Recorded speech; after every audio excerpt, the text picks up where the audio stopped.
How's it going, guys? Happy Wednesday. I hope you're having just a great week. In our student ministry, guys, we are having a stressful week because it is the week before our mission trip.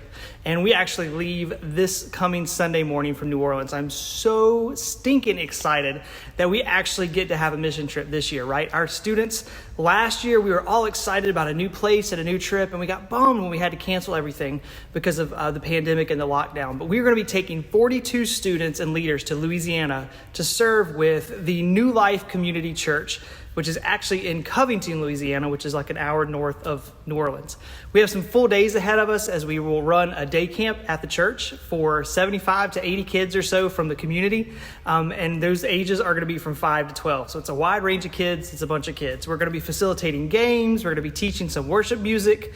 We're going to be making some really cool crafts. And then also we're going to be sharing the gospel from the beginning to the end of the week as well. So I'm just really excited about the opportunity that our kids have. I wanted to ask all of you guys to pray for us as we're going to be up from pretty much 6:30 a.m. until 11 p.m. each day. And that's after a 12-hour plus bus ride to New Orleans on Sunday, probably in the rain with the forecast that we're looking at.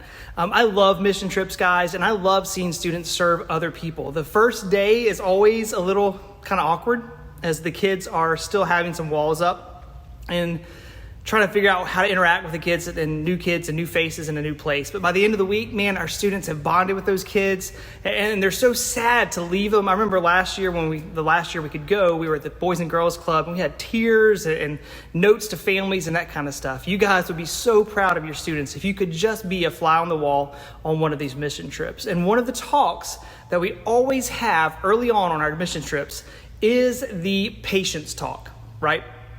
When you are around the same people for so much time while so much is being asked of you, it's a given that your patience is going to run thin. And what was funny, the first part of the week is about to really make you snap by the end of the week, the fourth day possibly even. As leaders, we try to keep an eye on any friction points that are coming up between students and try to resolve that as best we can. And we continually reiterate grace over and over with our students, making sure they remember that. The environment of a mission trip gives you a unique experiment on dealing with other people. But the need for patience and the need for grace extends to all areas of our lives as well. It seems like, and this is just an observation, it seems like since the pandemic hit, people are struggling to get along with other people, right? I've seen so many videos and news reports about fights in the stands at baseball games and basketball games. And that seems like a new thing. I don't remember that being the case before all this stuff happened. It might have just not got the press it did now, but whatever. I've also seen people online and people in person lack grace when they talk to other people. It's like in the months that we were locked away inside of our homes, our ability to communicate effectively with other people just kind of shriveled up and died. So, guys, I want to challenge you, just like I'm going to challenge our students when we get to New Orleans. Over the next week, extend grace far beyond what you think they deserve. That's kind of what grace is, right? Like, be ridiculous with the amount of grace that you're going to offer other people. Watch your words and think through the way that they can be received long before they get to the point where they come out of your mouth. That's important.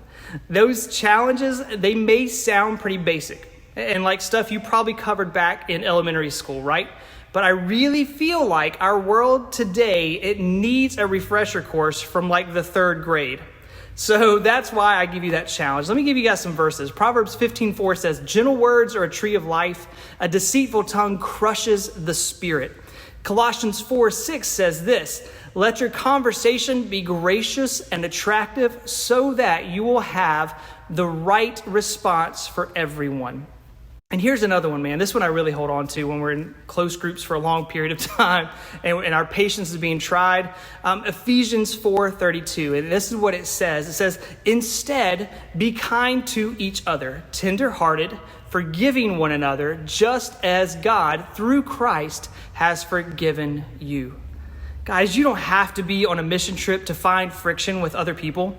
Right? We can all agree on that. You just have to go to work or possibly even just go home, and there's going to be friction. But as believers, we have a call to make the world a better place because of our presence in it. And as I encourage you guys and as I encourage our students to be patient, kind, and gracious with each other over the week that we're about to have, I'm going to pray that you guys are doing the same thing here back in Savannah. Please keep our team in your prayers as we travel. We're going to be traveling to New Orleans, which is a long trip in itself. And then we have about an hour of travel to and from our job site each day. And then we have some really long days serving the kids of Covington, Louisiana ahead of us, guys. I can't wait to see what God is going to do. Man, it's always just such an amazing thing to see what he does. And then when we get back, please ask our kids about their experiences, man. It's such a joy to hear what each of them learned and what each of them took away from the week. And then just to see how God stretched each of them individually to be a more mature believer. Guys, have a great rest of your week, and we will see you real soon.